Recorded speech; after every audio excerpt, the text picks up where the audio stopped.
புரட்சித் தலைவர் எம்ஜிஆர் அவர்களை பற்றி சத்யா ஸ்டுடியோ பத்மநாபன் அவர்கள் கூறியதை தற்பொழுது காண்போம். சொல்லுதல் யாருக்கும் எளிய, அறியவாம் சொல்லிய வண்ணம் செயல் என்றார் வள்ளுவ பெருந்தகை. அந்த பொய்யாமொழிக்கு ஏற்ப சமதர்மம், பொதுவுடைமை ஆகிய லட்சியங்களை மேடையிலே பேசுவது எளிது. கடை தேங்காயை எடுத்து வழிப்பிள்ளையாருக்கு உடைப்பது போல் யாருடைய சொத்தையோ எடுத்து சொக்கனுக்கும் ஏழை குப்பனுக்கும் பகிர்ந்தளிக்கும்படி மேடை புரட்சி செய்வது அதைவிட எளிது. ஆனால் தன்னுடைய நெற்றி வேர்வை நிலத்தில் விழ அயராது உழைத்த உழைப்பால் உருவான ஒரு நிறுவனத்தின் நிர்வாகத்தை அதன் தொழிலாளர்களுக்கே சமமாக பிரித்தளிப்பது என்பது எல்லோருக்கும் உரியதன்று. அது எங்கள் வாழ்க்கை பாதையின் ஒளிவிளக்காம் புரட்சித் தலைவரை போன்ற பொன்மனச் செம்மல்களுக்கே உரிய ஒன்று. ஈத்துவக்கும் இன்பம் அறிந்த பெருந்தகையிடம் சேரும் செல்வத்தை ஊருணி நீர் நிறைந்ததற்கும் ஊர் நடுவே பழமரம் பழுத்ததற்கும் தமிழ்மறை ஒப்பிடுகிறது. அந்த முப்பாலுக்கு ஏற்ப எங்கள் இதே தெய்வம் பெற்ற லட்சங்கள் எல்லாம் ஏழை எளியோரின் ஏழ்மையை தீர்க்கும் லட்சியத்திற்காகவே பயன்படுத்தப்பட்டன. திரை உலகிலேயே வற்றாத வழங்கும் காமதேனுங்களாக கருதப்படுபவை திரையரங்கங்கள்தாம். ஒருமுறை சென்னை நகரின் முக்கிய திரையரங்கம் ஒன்று விலைக்கு வருவதாக இந்த ஏழை பங்காளரிடம் தெரிவிக்கப்பட்ட போது அவர் கேட்ட முதல் கேள்வி, இந்த தியேட்டரை வாங்கினால் அதில் எத்தனை பேருக்கு வேலை கொடுக்க முடியும் என்பதுதான்.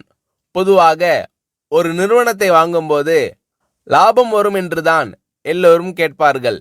ஆனால் பள்ளி ரோம்பும் பண்படைத்த இந்த பாரி வள்ளலோ அதனால் தனக்கு என்ன பலன் என்று கேட்காமல் பயனடைவோர் பட்டியல் எவ்வளவு என்று கேட்டார். நட்டத்தில் நடைபெறும் ஒன்று என்று தெரிந்திருந்தும் பலருக்கு வேலைவாய்ப்பு அளிக்கக்கூடிய ஒன்று என்ற ஒரே காரணத்தால் தான் மகாலட்சுமிகளான மவுண்ட் ரோடு தியேட்டர்களை எல்லாம் விட்டுவிட்டு சத்யா படப்பிடிப்பு நிலையத்தை அவர் வாங்கினார். அவரது உடல் மட்டுமல்லாது அவரது உள்ளமும் இவ்வாறு சொக்க தங்கமாக இருந்ததால்தான் இன்று இந்த வையகமே அவரது புகழை பாடி நிற்கிறது. முத்தமிழ் மண்டலம் மட்டுமல்லாது இந்தியாவே இன்று அந்த நம்பிக்கை நட்சத்திரத்தின் விழியசைவிற்கு காத்திருக்கிறது. இந்த ஈகை குணமும் கொடைத்தன்மையும் இன்று நேற்று வந்ததல்ல. சிலருக்கு தேர்தல் தேதி அறிவிக்கப்பட்டவுடனே நினைவுக்கு வருகின்ற கண் சிகிச்சை முகாம் போன்ற கண்கட்டி வித்தை அல்ல அது. இரத்தத்தின் இரத்தமான என் உடன்பிறப்பே என்று அவர் அழைப்பது அவரது உதட்டில் இருந்து வரும் சொல்லல்ல, அது அந்த வள்ளலின் இதயத்திலிருந்து வரும் இதய கீதம். ஒருமுறை விலை மதிக்க முடியாததும் எளிதில் கிடைக்க இயலாததுமான கேமரா ஒன்றை தொழிலாளி ஒருவர் கைத்தவறி கீழே போட்டு பழுதாக்கிவிட்டார். செய்வதறியாது திகைத்து போன நாங்கள் என்ன சொல்வாரோ என்ற அச்சத்துடன் ஒப்பனை அறையில் இருந்த புரட்சித் தலைவரிடம் தயங்கி விவரத்தை சொன்னோம்.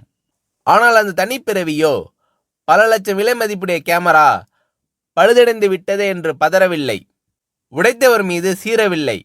அதற்கு மாறாக அந்த தொழிலாளியை அழைத்து உனக்கு அடி எதுவும் படவில்லையே என்று தாயன்போடு விசாரித்தார். பயப்படாதே, ரிப்பேர் செய்து கொள்ளலாம் என்று சிரித்த முகத்தோடு தட்டி கொடுத்து அனுப்பினார். பிறகு எங்களை நோக்கி, மதுரைக்கு வயதாகிவிட்டதல்லவா, அவரை கனமான கேமராவை தூக்க சொல்லலாமா, இனி யாராவது ஒரு இளைஞனை அவருக்கு உதவியாளராக அமர்த்துங்கள் என்றார்.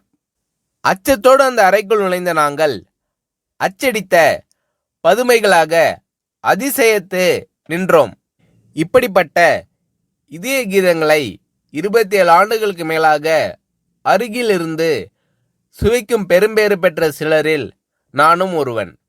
ஈரோட்டு வெண்தாடி வேந்தரின் வீட்டில் கட்டி தயிர் உண்டு வளர்ந்த செல்ல பிள்ளையான நான் அவருடைய அரசியல் வாரிசான பேரறிஞர் அண்ணாவினால் பத்மநாபா என்று அழுத்தமாக அழைக்கப்பட்டு கரிமுட்டை லாரியில் உடன் சென்றும் உடை துவைத்தும் பணிவிடை செய்த தொண்டன்.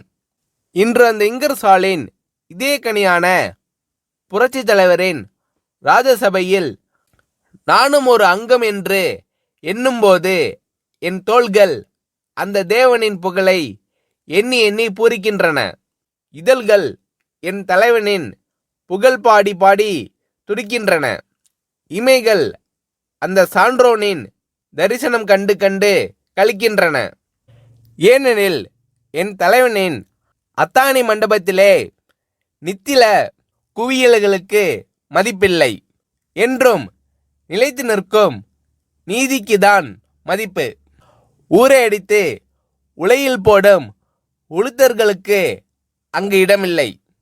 ஆனால் உண்மை உழைப்பிற்கு அந்த ராஜசபையிலேயே என்றும் ஏற்றம் உண்டு. அந்த தேவ சபையிலேயே ஓடுபோரும் உயர்போரும் ஒப்பர்தான். உற்றாரும் ஒன்றுதான், ஊர்கோடி உலகப்பணம் ஒன்றுதான். அவ்வளவு தூரம் ஏன்? காரி உமிழும் கடைமகனையும் தன் மகன் போல் மடியேந்தி உயிர் காக்கும் உத்தமர் அவர். இன்னா செய்தார்க்கும் இனிய செய்வதே அவர் இயல்பு. கொல்ல வந்த கொடியோரையும் அன்பொழுக அண்ணன் என்று அழைப்பதே அந்த அண்ணலின் சால்பு. அவரை எதிர்த்தோர் என்றுமே வாழ்ந்ததில்லை. அது அவருடைய ராசி. குடைநிழலிலிருந்து குஞ்சரம் ஒருவராக இருந்தாலும் அவரது கடைவிழி சிவந்தாலே கரியாகி போவார். இது வரலாறு. ஆனால் ஆண்டவனை நம்பினோர் மட்டுமல்ல, இந்த ஆண்ட கையை நம்பினோரும் கைவிடப்பட்டதில்லை. அதற்கு அந்த ஆலமரத்தின் நிழலில் இளைப்பாரி கொண்டிருக்கும் நாங்களே இரத்த சாட்சிகள். சிகாகோ நகரத்து வீதிகளை சிவப்பாக்கிய மேதின வீரர்கள் கூட குறிப்பிட்ட நேர உழைப்பு, அந்த உழைப்பிற்கு ஏற்ற ஊதியம் என்றுதான் ஆர்ப்பாட்ட போர்ப்பாட்டு பாடி சென்றார்கள். ஆனால் புரட்சி தலைவரோ அதனினும் ஒரு படி மேலே சென்று உழைப்பிற்கு ஏற்ற ஊதியம் பெறுவதை விட எங்களை அந்த நிறுவனத்தை நிர்வகிக்கும் பங்குதாரர்களாகவே ஆக்கியிருக்கிறார். இன்று சத்யா ஸ்டுடியோவை நிர்வகிக்கும் ஒர்க்கர் கம்பைன்ஸில் நாங்கள் எல்லாம் ஊழியர்கள் அல்ல, பங்குதாரர்கள். அதிலும் எப்படிப்பட்ட பங்குதாரர்கள்? பொது மேலாளர் முதல் துப்புரவு தொழிலாளி வரை எல்லோரும் ஒரு நிலைதான். உயர்வு தாழ்வு அற்ற சம பங்குதாரர்கள்தான். இந்திய துணைக்கண்டத்திலேயே ஏன் உலகம் முழுவதிலும் தொழிலாளர்களை சம பங்கு நிர்வாகிகளாக இருந்து நடத்தும் ஒரே படப்பிடிப்பு நிறுவனம் சத்யா ஸ்டுடியோ ஒன்றுதான். காரணம், அது ஒரு சாதாரண மனிதருக்கு சொந்தமானதில்லை. அது ஒரு சரித்திர நாயகனுக்கு, புதியன செய்யும் புரட்சி தலைவனுக்கு சொந்தமானது. பகுத்துண்டு பல்லுயிர் ஓம்புவதை நூலோர் தொகுத்தோற்றுள் எல்லாம் தலை என்று கூறும் குரல் நெறி தெரிந்த ஒரு குமணனுடையது. அந்த குமணனுடைய காலடியில் நாங்கள் நிற்பதில் அந்த வள்ளலின் சுடரொளி எங்கள் வாழ்க்கையின் வழிகாட்டி ஆகிறது. நாங்களும் எங்கள் குடும்பத்தினரும் உண்ணும் போதும் உறங்கும் போதும் அந்த ஏந்தலை எங்கள் வாழ்க்கை பாதையின் ஒளிவிளக்காம் புரட்சி தலைவர் நீடூழி வாழ்க என்று நித்தம் நித்தம் வாழ்த்தி வணங்கி கொண்டிருக்கிறோம் என்று புரட்சி தலைவர் எம்ஜிஆர் அவர்களை பற்றி சத்யா ஸ்டுடியோ பத்மநாபன் அவர்கள் கூறுகிறார்.